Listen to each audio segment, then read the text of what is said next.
Hey, this is Pranav here, and I'm back again with a big idea. Every week or so, I take the big idea of an expert, of a thought leader, of a consultant or a coach, and try to break it down, try to learn from it, so that you and I can actually build a compelling message, so that you and I don't have to really compete on the volume of content, and we don't really have to worry about the algorithm or dancing on TikTok or writing these aggressive hooks. And instead, we can pull the right audience towards us with a compelling big idea or a strong message.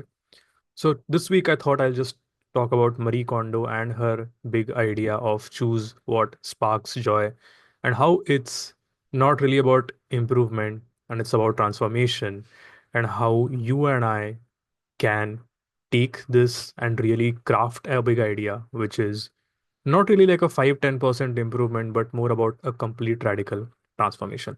So what do I mean by all of this? Let's get into it. Marie Kondo has a very compelling big idea. So she is, if you don't know her, if you haven't heard of her, she is what we can call a tidying expert. So she helps individuals just look at tidying and get better at tidying from a whole different perspective. So she is also the star of the show, the Netflix show Tidying Up with Marie Kondo. And yes, she's also a best-selling author who has written multiple books around the topic of tidying up, or as you can see, joy at work. And there's also a children's book that I can see. So, what's her big idea? Her big idea is choosing what gives you joy. Let me elaborate on that, or let me just maybe paint a very brief summary of how she actually stumbled upon this big idea. So, Marie used to follow this philosophy, which was a very popular philosophy at the time, which is that when you're tidying up, when you're cleaning your house, you look at things which you don't need, and if you don't need them, you discard them. But as Marie was experiencing that or cleaning her house and tidying her house, she felt something off about this particular philosophy. And she realized that no, no, this is the old game. I want to embrace a new game, and then I want to talk about the new game. And eventually, she ended up building a business around it. But essentially, the new game was that so as you're cleaning your house, you take the object and you see if it is still sparking joy. And if it does still give you joy, you keep it. Otherwise, you just graciously say goodbye to that particular object. But I think the reason why this is resonating with everyone is that she has taken a mundane activity, which is tidying or cleaning up, and transformed that into something else, something joyful. She has reframed the experience altogether. One mistake that I personally made while I was just understanding this big idea, and that is precisely the lesson that I want to share today, is that I was first looking at this as a negative experience, which was turned into a positive experience. So let's think about this question a little bit. That did she take something negative, like tidying up, and turn it into a positive thing? Did she say that no, no, no, cleaning is not boring, cleaning can be interesting? Did she take like if you imagine a scale where zero is like a neutral experience, the negative experience is, let's say, an experience that makes us feel bad, and a positive experience is an experience that makes us feel good.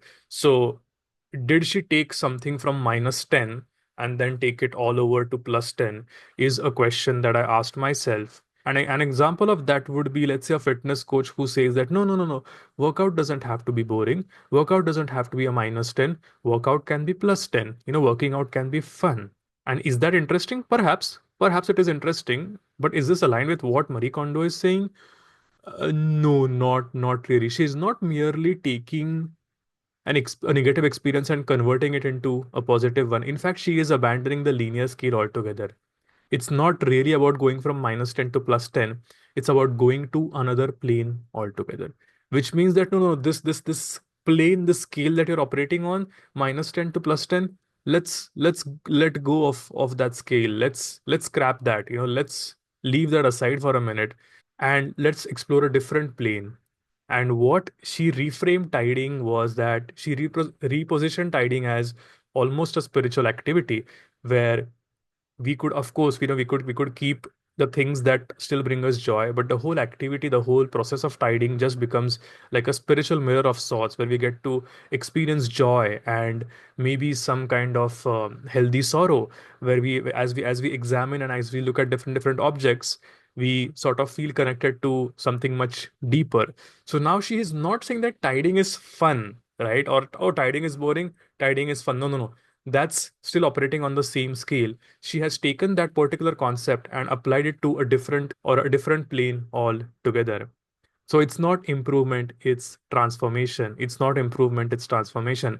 And the reason this applies to you and me and all the soloists out there is that your big idea should be about transformation. It's not about becoming better, it's about completely transforming or suggesting a completely transformative approach. It's about complete reframing. It's about transformation. So the next time you come up with your big idea, or the next time you're just playing with your messaging, just ask yourself the question, if you're merely suggesting an improvement, or are you asking your audience to look at this particular problem or this particular situation through a different lens altogether? Because that's what a compelling big idea is all about. It's not about improvement. It's about completely changing the plane. It's about transformation. Thank you.